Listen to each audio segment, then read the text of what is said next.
All right. So, can you tell us a bit about yourself? How far do you want me to go?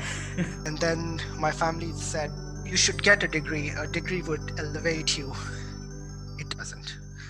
And I told my boss at Manchester, I was like, this is it. Yeah, I'm like, we're sorry, we checked on our side, but at the moment we are not sponsoring visas. It's like, oh. Then I went back to my boss. I was like, hey, you know, I said that I'm going. Yeah, I changed my mind. I think I'm going to stay. Another unfortunately, but let's say what they say, because usually there's when they start with unfortunately, they end it in like 2 sentences. This had some more. So I was like, okay, let's see. So I realized, there's so many connections between other countries and yours that, you're not living inside a bubble. So for starters, it's representation is obviously important because that's how you connect with a character in the game. When I was a kid, I was in school. The only character that gave me the strength to go to school was Peter Parker. That, like I said, CD Projekt is a fun company to work with. Hey, would you like to model for a shirt, for a T-shirt? And I'm like, sure. You're asking very good questions. Hi, I'm Sarthak from Trigger 2. You're watching Spawn Point, and today I'm joined by Abhinav Goel from Build Rocket Boy. How are you, Abhinav? Not bad. How are you, Sarthak? Well, as I told you, I'm just hanging in there. How's the weather around this time there? Oh man, it's always cold and rainy. I've been That's longing UK for for you. sun for such. Yeah, I've been waiting for sun for such a long time, but yeah, I'm losing hope now. But it's all good. It's all good. It's no sun at all. It's always gray. All right. So, can you tell us a bit about yourself, what you do, and how you got into the gaming industry? Sure. So I'm Abhinav. You can call me Abhi. That's what everyone calls me here because it's much shorter and easier to remember. And I'm a gameplay animator at Build a Rocket Boy. And before this, I was working at CD Projekt as an animation lead for Gwent. So that's who I am. And so how I got into this, how far do you want me to go? Do you want me to be brief or do you want me to start when I was a kid? Yeah, I think when you were a kid, we have a lot of time here. Okay. Awesome. Sweet. Okay. So when I was a kid, the first movie that I watched was Jurassic Park. And at that time, I wanted to be a paleontologist when I was a kid. The guys that work with dinosaur remains, right? Sorry? Paleontologists are the guy that work with remains of prehistoric dinosaurs. animals. That's right, prehistoric animals. Because I was fascinated by the movie. And at that time, I was so small. I was, I think, 4 years old. I didn't know they were extinct. And at that time, I thought extinct was a place where dinosaurs lived. So I wanted one as a pet. And my mom started buying me books about dinosaurs. And that's when I learned that extinct means they are dead, they are no more. And then it got me thinking, that's sad to hear that for a 4-year-old kid. It was sad, but at the same time, I was wondering, how did they make that happen? And, as a kid, you ask your parents, how did they do it? And they're like, they did it with cameras. And that made no sense to me because I had a small camera and it didn't create dinosaurs. But, life went on. I started playing games and I started watching movies. And I always wondered, I was like, there must be people out there who are making these things. At that time, I have no idea how did they do it? What are these people called? And being in school, it was usually, you either do MBA or you go into economics or accounts, one of those conventional fields. And I was terrible at that. I was horrible in studies. So I had absolutely no hope. I was like, this isn't going anywhere. You won't believe I scored, I think, 52% in my board exams. And everyone was just, that's it, dude. You're not getting into your university. You're not going to get a job, and it's over. You have to figure something out. But my family was still kind of cool about it because they knew I had some interest. And my uncle gave me this idea. It's like, hey, I've heard about this called arena animation. I don't know what they do, but it seems to me that they do something related to what you are into. I don't know, games, comics, and stuff like that. Maybe you can check it out and maybe you will be able to make a career out of it or something. So I said, sure. I'll give that a shot. My life wasn't going anywhere anyways. So I enrolled myself in arena animation. And at that time, they started teaching Adobe Illustrator and Photoshop. And I enjoyed that a lot. And guess what? I started making dinosaurs in Photoshop. And I was getting quite recognition over there. People liked my work, and I said, okay, this is what I want to do. I just want to be on Photoshop and I want to create stuff. Except it was a lot harder than I thought. I thought I can just cut people's faces, put it, and there's a career in it. Until there was another institute that was opening up. I'm from Lucknow, by the way. I forgot to mention that. So all of this is happening in Lucknow. All right. So there was another institute that opened up called Maya Academy of Advanced Cinematics. And I got to see some of their students work over there. And I thought, this is something from another world. Like nobody in Arena at that time was doing anything even remotely close to what guys at Maya Academy of Advanced Cinematics were doing. So from Arena, I jumped to Maya.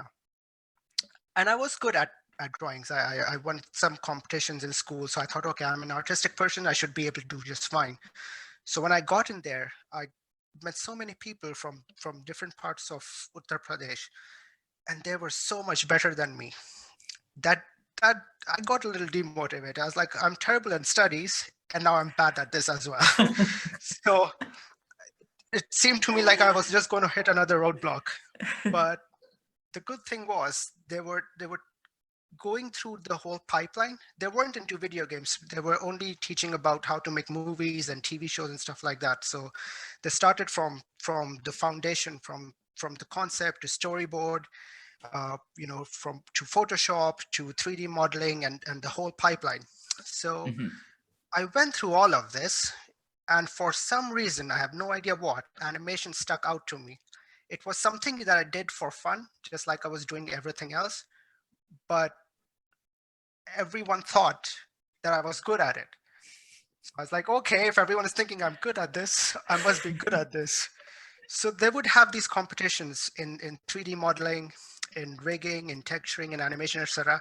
And I won the competition in animation. I was like, okay, things are getting serious now. I won the competition. It means I must be really good at this. So how old were you at this point? I was 20 years old, Okay. 19 or 20 years old. Yeah. So I thought, okay, screw everything else. I'm just going to animate. And I stopped going to my academy. I would just stay home and I would animate. And at that time, when you would connect to the internet, it would go through your telephone. I don't know if you're aware of this or not. I am aware of it, but I do not remember it. I was very little at that time. Okay, good for you, man. So that part taught me patience. I mean, at that time it was normal, but now when I look back at it, I was like, oh boy, the internet was terribly slow. So I remember I struggled watching YouTube videos. It was just buffer, and I would keep it running all day just to watch it the next day about what the guy's talking about, how to use the tools in animation. So it was a painful process because it was really slow, but I did manage to create a showreel. And I'm going to use two words which are going to hurt me a lot because it's going to make me feel old. And the words are back then. Back then, we used to send showreels via post because you couldn't just put it on Vimeo or YouTube. The internet wasn't fast enough to do that. Okay. So we would send it by post. So we would My write the video on a DVD and then make sure it works and then go to a post office and post it. So wait, I have a question. I have a question right here. I'm not from that era, so I cannot relate. What if the disc gets scratched up during the postage? Bad luck, man. That was the worst part because they wouldn't even let you know that, oh, sorry, your disc was scratched. No, they would just put it away. So I made sure that, I had a lot of cushioning around the disc. I used to put in cottons just to make sure it's clean. And I just wasn't getting any calls. And at that time, I was like, I don't know what I'm doing wrong. I have my showreel. I won the competition, so I must be good at it. But I don't know why I'm getting into it. So my course got over. And at that time, I was still jobless. And then I spoke with my cousin who lives in Bangalore, and Bangalore has some lot of cool studios. So I said, hey, can I just come over, stay at yours, and maybe make some connections, because I want to know what I'm doing wrong, and nobody is able to tell me why I'm not getting a job. She said, sure, come over. And I went there, and then she introduced me to some people who were in this field. They looked at my showreel. They said, right now we don't have any vacancy, but when we do, we are going to give you a shout. So I said, sure. And I waited for a year. I was still working on my skills. I was still improving. And finally, I did manage to get into a studio called Eccentrics. It's in Bangalore. That was my first job. And I remember my first day, I realized that I know absolutely nothing. Because the whole education, the animation was all great, but the true learning starts when you're actually in the company, in the studio, surrounded by artists. Mhm. That's when I realized that this is going to be a hard road, and I'm going to have to struggle a lot to reach their level. But it worked out fine. Uh, but there was something about the work environment in general that I thought it would be something different in my head. And I was working on a kids television show called Everything's Rosie. That was my first project. And kids television wasn't for me. I wanted to do something. I'm a horror fan, by the way. So Mhm. I wanted to do something that is related to horror or aliens or, something like that, or something more realistic. So I decided that I need to apply somewhere out of the country, which at that point was a very challenging task, because it's really hard to break into AAA studios or big VFX studios, because they want people to have 5 to 7 years of experience. They want, by that time, internet was getting better, so I could see other people's work online, and I would just keep getting depressed. I was like, I'm never reaching that level. It's never going to happen, and this is it. And then my family said, you should get a degree. A degree would elevate you. It doesn't. So at least in this field. So I was like, it makes no I sense love if I that. That calm. It doesn't. I can get to that later on if you want. Um, so I was thinking, I thought I started looking into making of movies and video games and how they work. And one thing struck out to me was motion capture. I was like, okay, this looks cool. I don't know what that is, but it looks like I want to learn that. And at that time, I was 23, and I couldn't find anything within India, any place that teaches motion capture. Mhm. So I started looking at universities, uh, in the US and the UK and Australia, if they can teach a subject like that, because it's still very unconventional, it's still very new. And I remember I found one uni in the US, one in Australia, and one in the UK. The catch was I had to do bachelor's because I didn't have any degree. I just finished diploma, and I didn't want to go through 4 years of doing something that I already did at my academy. Plus, by that time, I had 2 years work experience. So bachelor's didn't make sense to me. I thought they're going to make me start from scratch. I have to do the same thing over and over again. And I said no. So I still sent my application, and I did get interviews from them, but I told them that my condition was that I want to do master's straight away for 2 years instead of doing bachelor's for 4 years.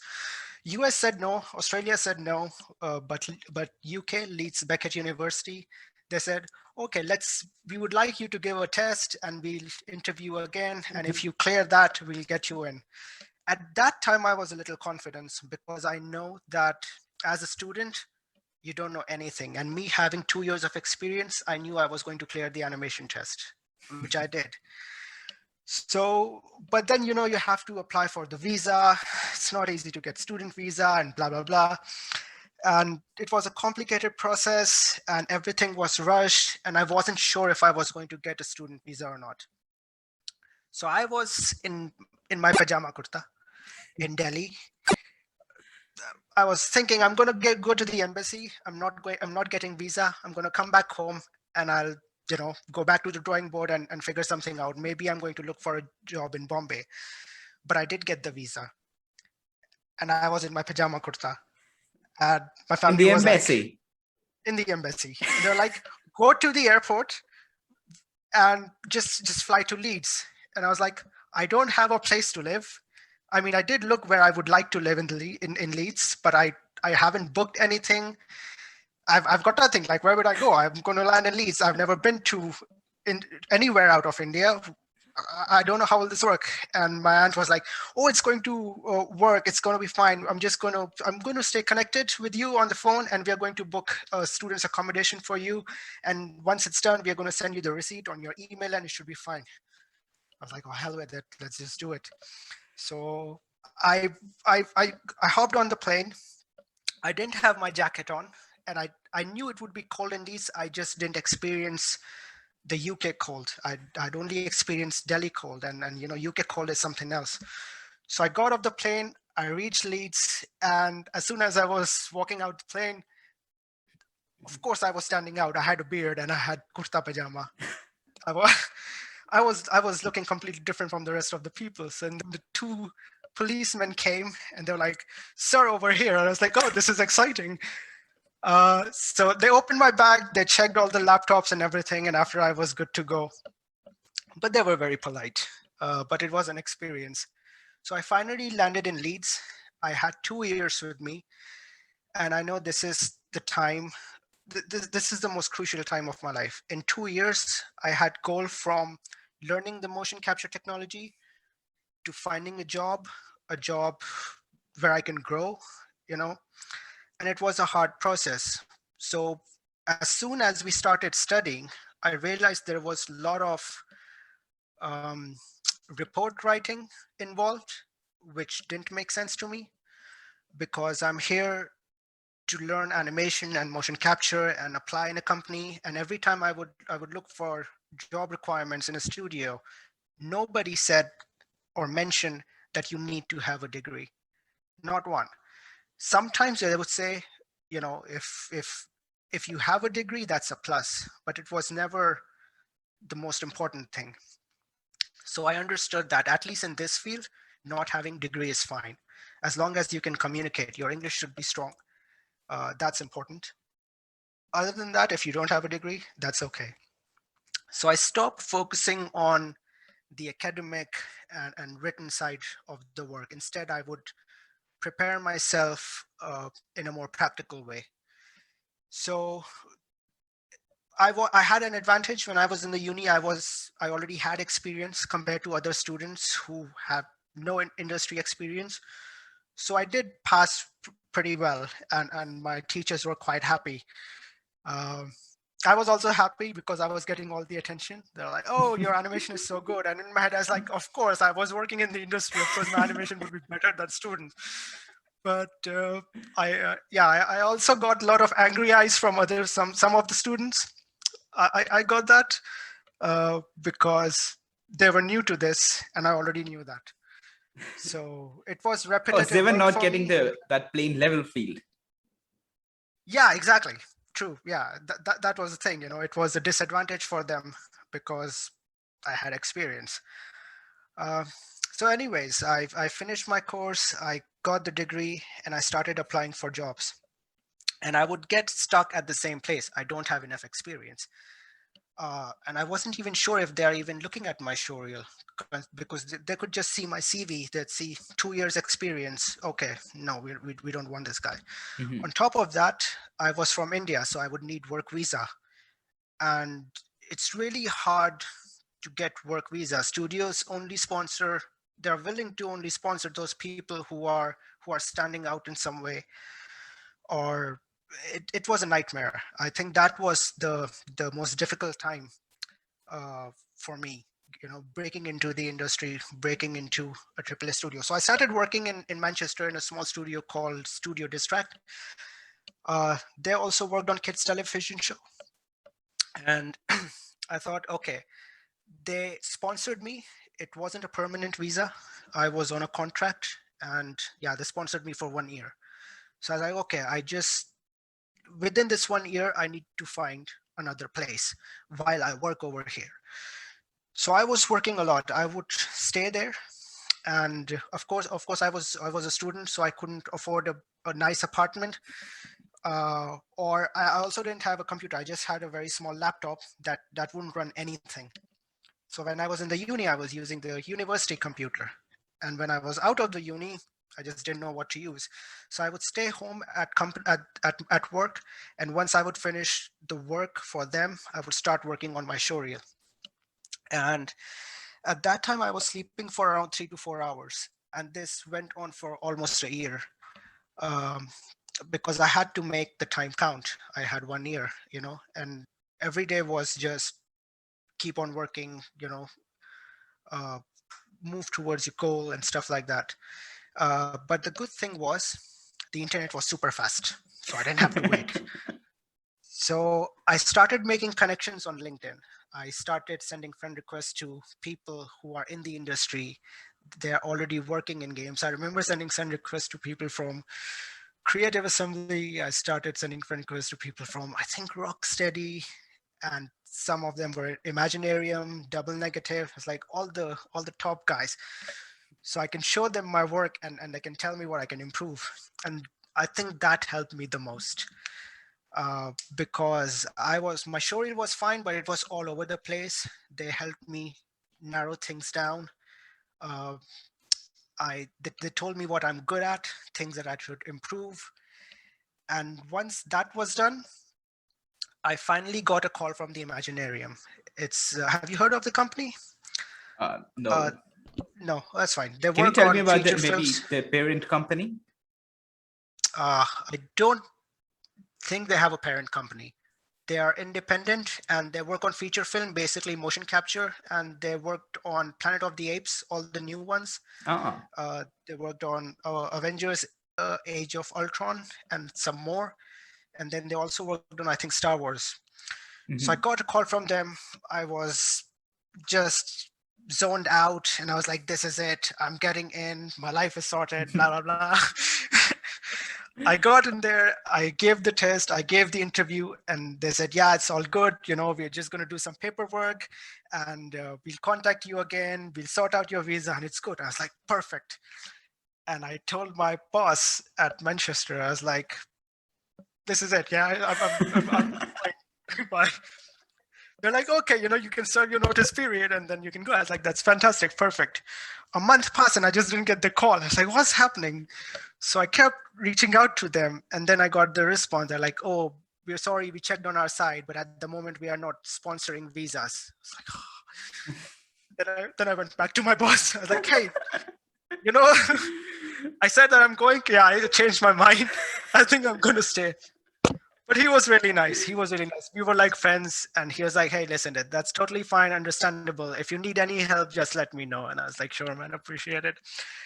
And then I applied at TT Games. They worked on Lego games, and they told me the same thing. We can't sponsor, we don't sponsor visas. I was like, again, this isn't going anywhere. So my morale was going down. Mentally, I was prepared to go back to India and, start pretty much again.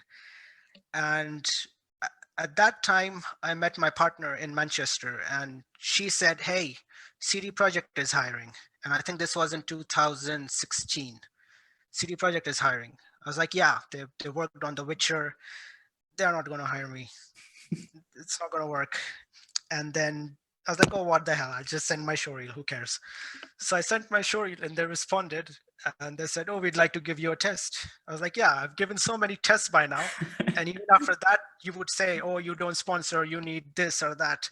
Fine, I'll do myself. And out of all the tests that I did, CD Projekt was the only test where I wasn't excited about, and I wasn't even mentally there. Because you know that the past experiences were just so bad that you had a perception that this was going to be bad. I was like, if that didn't work, why would CD Projekt work? It made no sense to me.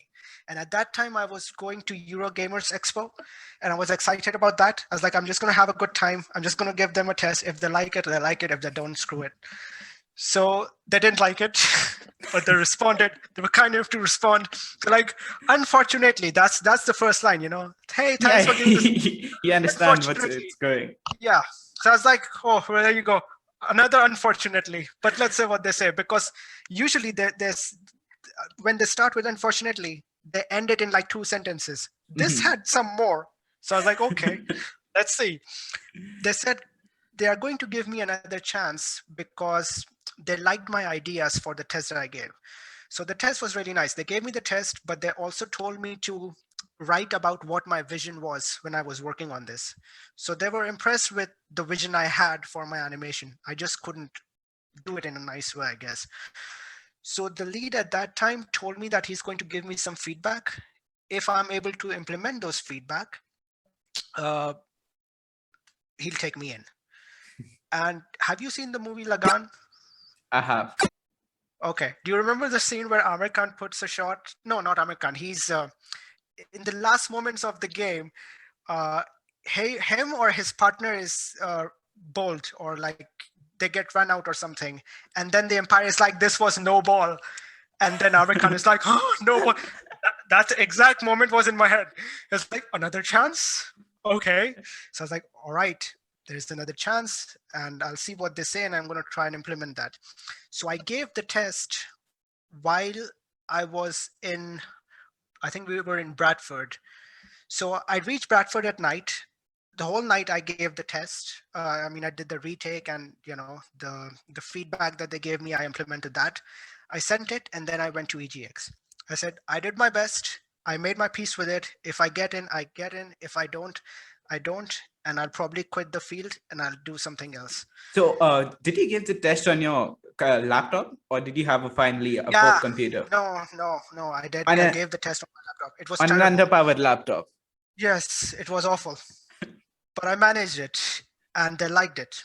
And they said, hey, we are happy to tell you that you've cleared the test. And, if you're interested, we can have another interview, and, we'll talk about the pay and blah, blah, blah. I was like, perfect. I don't care what you pay. I'm already in. So that was super exciting. And I think that's when I would say that my career truly kick-started, when CD Projekt gave me the opportunity. So from Manchester, me with my partner, we moved to Poland. And man, I just thought that, okay, UK is cold, and then Poland is on another level. It was like frozen hell. I remember it was minus 28 over there. And my mind wasn't prepared. I couldn't imagine what minus 28 felt like. And yeah, Poland was fantastic experience. And, once I got into CD Projekt, that's when I would say that, my life kind of stabilized. I got the direction. I understood. That's when I broke into the gaming industry. I'd worked on some small games, this and that, but I didn't know the pipeline. So CD Projekt, after I got in there, that's when it all started. And that's my story. I can probably I can probably write a motivational book on this and probably sell a few million copies. That's fine, just give me a piece of it. Yeah, sure. But anyhow, tell me about your time at CDPR. CDPR was fun. Like, I worked there for almost 4 years, and not a single day, you can ask anyone, not a single day I went there and I complained about anything, or I felt that I was miserable. It was a lot of fun. I was hired for Gwent, and that's where I spent, I would say, 90% of my time. And I enjoy horror, so I enjoyed the Witcher lore. I played the game. I knew what I was getting into. I was enjoying the project, and above all, I enjoyed the people that I was working with. And that's when I realized that this is what I want. I'm not that stuck on the company that I'm working for. I'm not that stuck on the project that I'm working on, but it's the people, the kind of people that I want to work with. It's these kind of people. And of course, I learned so much. And I think the best thing about CD Projekt was that they would give me opportunities that were not that much related to animation. So when I started working over there, I was a mid-level animator, and we had this show called Around of Gwent, where they would invite developers, and they would interview the developers, and they would talk about how they create things in Gwent. And it's a cool show. You can watch it. It's also on YouTube if you type Around of Gwent. So I remember that my lead was supposed to feature in one of the episodes, and he fell sick, and he said, "Oh, Abhi can do it." And I'm like, "I can do what?" They're like, "Oh, do you want to be featured on Around of Gwent?" I was like, "Should I do this? Should I not do this?" I was a bit nervous. Was like, "Who cares?" I had kurta pajama on when I moved to the UK. I can totally do that. So I was like, "Sure, let's do this." And I never prepare for anything. I think that's one thing in me. I don't know why. Same for this. I didn't prepare. I was like, I know my work. I know the game. There's nothing to prepare. So I went in there, and that was a lot of fun. I think that's one of the most memorable experiences ever, because I also realized that I'm not as shy as I thought I was, and everything felt natural. We had a really good time, and I realized that if tomorrow I have to take over something that is not related to animation but related to the project and talk about it, is something that I can do. It's something that I learned about myself other than which animation. So, and then another one was motion capture, that I learned for such a long time, but I never got the opportunity to experience because other companies that I worked for didn't use motion capture. So I learned how to direct actors on stage.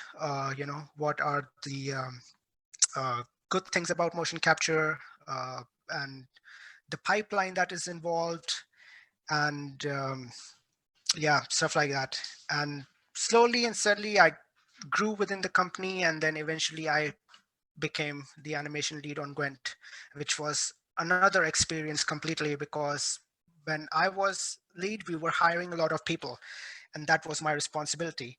So from being someone who was struggling to get into the industry to reach a point where I'm hiring other people who are struggling into the industry, I totally understood their pain, and I knew where they were coming from. So yeah, I think that's when I grew the most. Okay. So I'm in the gaming media industry, and when Cyberpunk came out, we heard a lot of good and bad things about the development cycle that was going on. Some were saying that CDPR is really caring about their employees and they're not putting them in overtime to ship the game, while others were just contrary. Did Yeah. that affect your project at Gwent as well? No, no, that's a completely separate project and a separate management. Yeah, so that wasn't affected at all. And yeah, I mean, I had a blast working in the company. And I remember when I decided to leave, it was one of the hardest decisions that I've ever made. I'm still in touch with them. I still talk to them, and we still joke about some of this stuff that we had to go through. I'd mention, have you heard of Thronebreaker? Yes, I have. Yeah. So we were working on that, and I remember that I had to direct one of the motion capture shoots. And the actor at that time, they got one actor, but he couldn't speak English very well. I Mhm. don't speak Polish. So that was a lot of fun because I was trying to communicate with him, and I would give him a direction, you have to turn right and then walk straight, and he would turn left. And he kept on repeating that. So stuff like that, it was a lot of fun. We had a good time. It was a lot of laugh and fun and jokes. And I still don't believe that I was there for almost 4 years. It felt like I was only there for a week or so, because time just flew by. Okay. So you told me that you had a lot of struggles to get a work visa in the Yeah. UK and then in Poland. What's your take on diversity and inclusion in the video game industries? And especially give me a take on immigrant. Okay. I think for starters, I think diversity is super important. And not only for the person who's working, but the person that you're working with. So for starters, it develops you as a person. You understand a wider perspective when you talk to more people from other countries, who bring in, different culture. They have their own experiences. You share yours with theirs. They share their experiences with yours. And you kind of realize that deep down at core, everyone is the same, no matter what country they come from, rich or poor or whatever. As people, we are all the same. We have the same struggles. So for someone who lived for 20 years in India, that was kind of an eye opener for me, realizing that I wasn't the only one. No matter where people come from, we have the same kind of fear when it comes to job and work and stuff like that. On top of that, when people they come from different countries, they grow in different way. They have different kind of upbringing, and they bring those qualities within the work environment. And then you either learn from them or they learn from you. And I'll give you one very small example.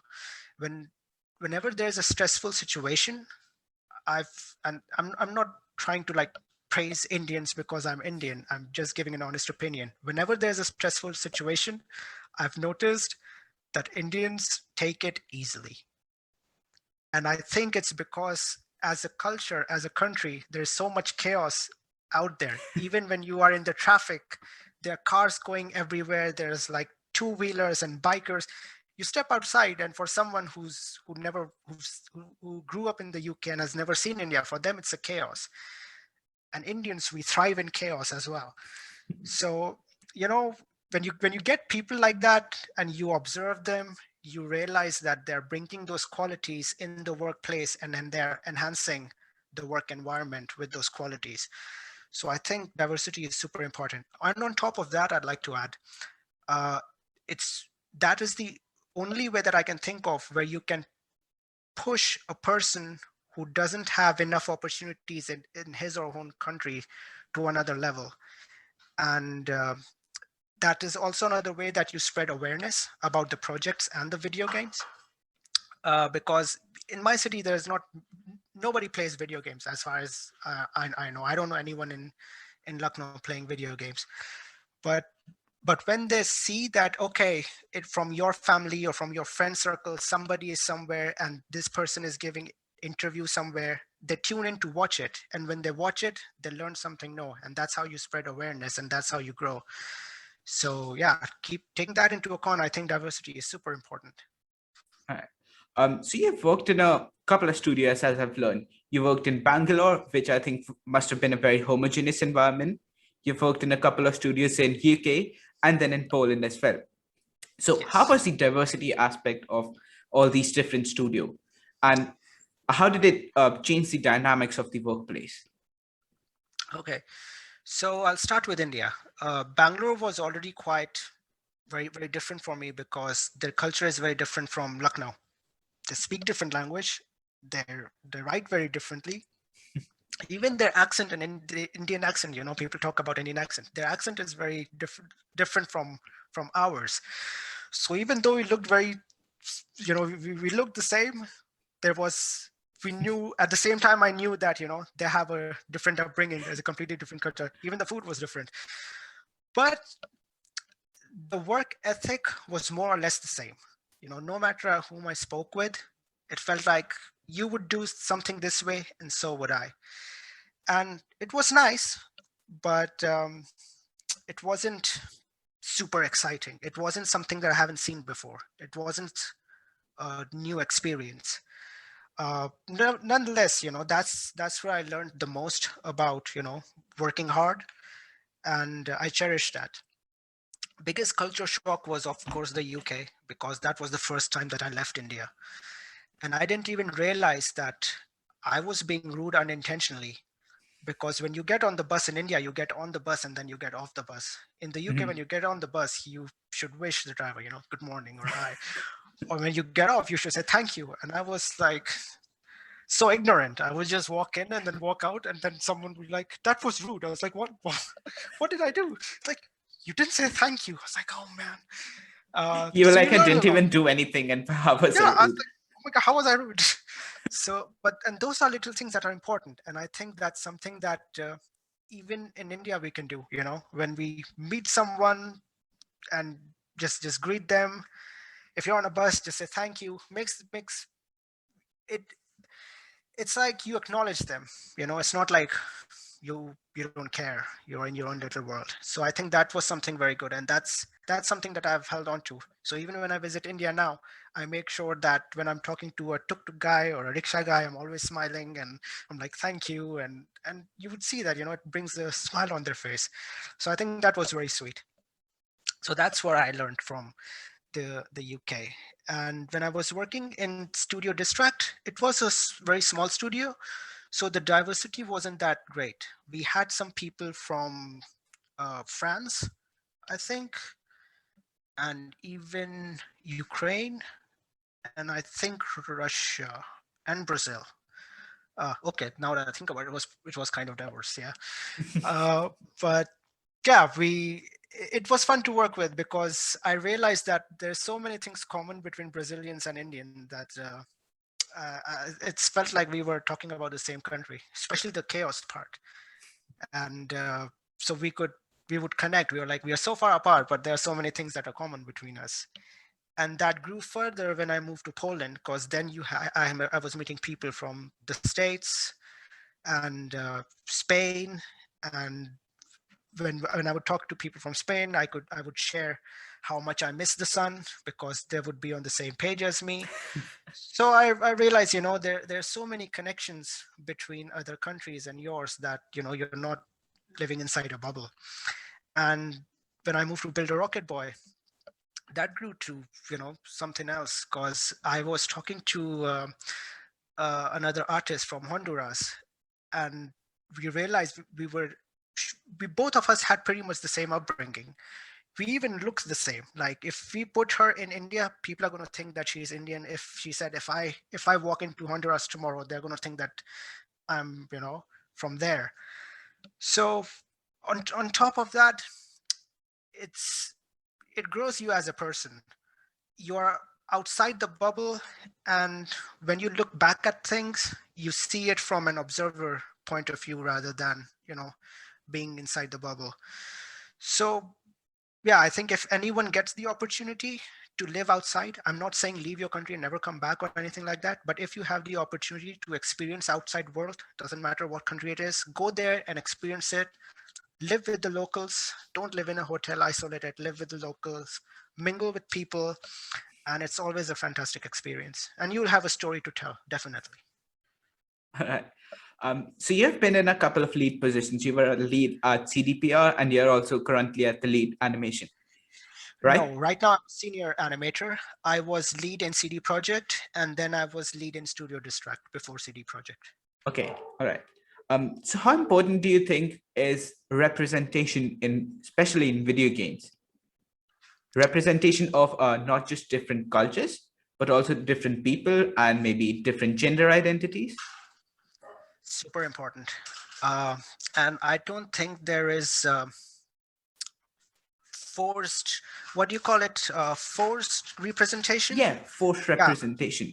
I think So that's I'll start something with, that we've been seeing in Hollywood or Netflix, where they're just adding diverse cast just for adding the sake of diverse cast. They don't really have a role, and that's something maybe I talked to a black developer, and they thought that that was a bit offensive to add a black guy just for the sake of having a black guy in the series.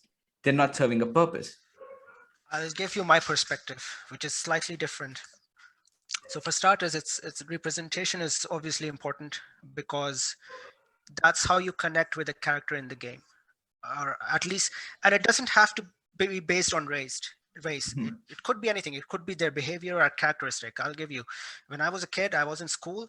The only character that gave me the strength to go to school was Peter Parker, because when I read Spider-Man, I was like, this guy's like me. i I was a kid. I didn't even see he was white or whatever, because the characteristics were the same. Growing up, when I would watch movies, honestly, I would think that, oh, I wish there was a superhero that was brown and Indian, so I could relate with that. Not that I can't relate with other characters, but when you represent a person based on whatever, it becomes very personal. So I think representation is super important. As far as forced representation is concerned, I don't have that much of a problem with it because one, it makes me think that at least the people who are working on this project thought about it. Maybe they were trying to please an audience. Even if they are trying to please the audience, it's a step towards right direction. Worst case scenario, in my opinion, that character will not get that popular and people will be like, oh, he was forced, I don't understand the purpose. But to me, I think that they at least thought about it, they didn't just ignore it. So I think that's something very positive. And in my opinion, I played The Last of Us 2, I think last year, I think so. And there's a character in it called Abby. Have you Mhm. played Last of Us? Yeah, and I she's ac- supposed to be this very muscular woman who's like really strong, and I absolutely love that character. And I read a lot about on the internet about her that she's not feminine enough and blah blah this and that. And I was like, but she doesn't have to be a supermodel. She's living in a post-apocalyptic world. She has lived outside all her life, and she looks like she can knock you out in 2 seconds. And that was very real to me, and I loved that character. And I think for me, that they did that. That character wasn't forced. It was perfect. So yeah, I think representation is important. I don't think there is anything such as bad representation. Is if it didn't work, then at least the company thought about it and hopefully they'll do better next time.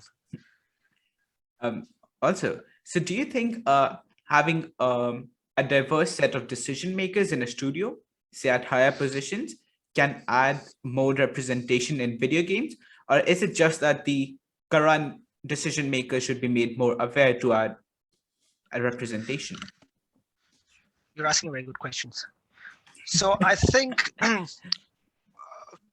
a person, for example, let's say if I become a director or something and we are making a game like GTA based in India. Me, my upbringing was in India, so I think I would I would make sure that there are certain elements in the game that are very true to the country, whereas someone who never grew there, has no experience, would probably learn about the culture from other people, might not be as accurate. I think it's doable, but I think there is always a chance that if I make a game on based on Vikings tomorrow, no matter how much I try, I'm pretty sure there are certain things that I might not get right. I may get them right, but there's always a chance that I might miss out on something. But as someone who grew up in that country, knows the culture, I think would take it to another level, and it Make will it look more more authentic. lively. Exactly. Yeah. Perfect. Perfect word. All right. So I'm done with all the heavy questions for the day. I have just the light ones for left. Can Cool. you tell me a bit about Build a Rocket Boy? It's based in Scotland. Mhm. Tell me the juicy stuff, what they're doing, or at least what you can tell of it. Not much. They're based in Scotland, and they have a website. If you type "Build a Rocket Boy," And they're and you will making a get the game. information. And they're making a game. Oh yeah, I missed that one. Damn it. Oh, Yeah, I yeah, they're know more making. about your studio than you do, at least over the NDA. Okay, so I'll leave that there. What was what was your favorite game growing up? People usually ask me what's your favorite game, but nobody asked me what's your favorite game growing up. Thank you for that. There were a few. So first comes to mind is Contra. Have you heard of Contra? I have. I'm not. I I've have. played a Android rip-off of Contra, but never played the Yeah, authentic one. yeah.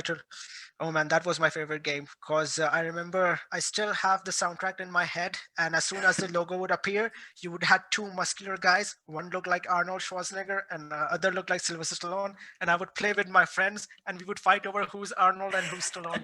Everyone wanted to be Arnold, but it was my video game, so I got to be Arnold. But that was one. And Gears of War kind of reminds me of that. You've got like big guys with big guns running around shooting aliens. So yeah, one was Contra, the other was Double Dragon. And Double Dragon, have you heard of that? No, I haven't. No, man, you need to check that out. You don't know what you're missing.